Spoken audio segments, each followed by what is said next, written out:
After many years of searching, I've discovered that the purpose of my life is to get other people's approval. I don't like myself at all, so I try to get others to like me. And when they do, I like that they like me, which makes me feel like I like myself, even though I don't. 2 questions you need to ask yourself.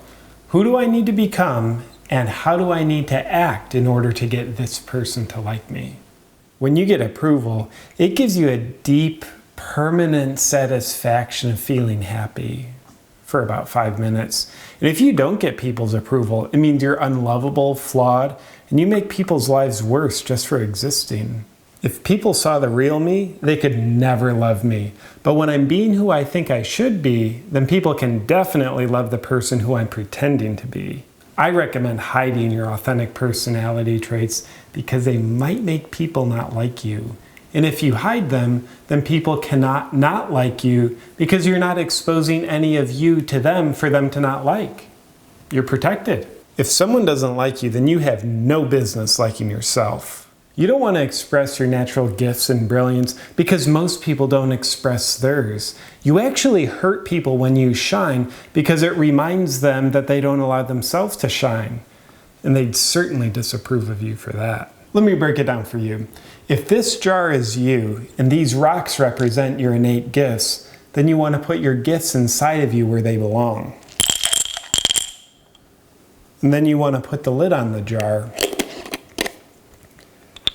And then you want to never take the lid off the jar. Yes, I'm religious. I worship people's expectations. It gets me anointed with their approval. On your quest for approval, it's also important to look a certain way. So you want to live up to society's expectations of what you should look like. The anxiety that I suffer from by constantly worrying about how I look to other people drives me to work out manically. And that only elevates my approval ratings. I want to be what other people want me to be. I want people to want me to be something. Otherwise, I wouldn't know what to be. And I don't want that.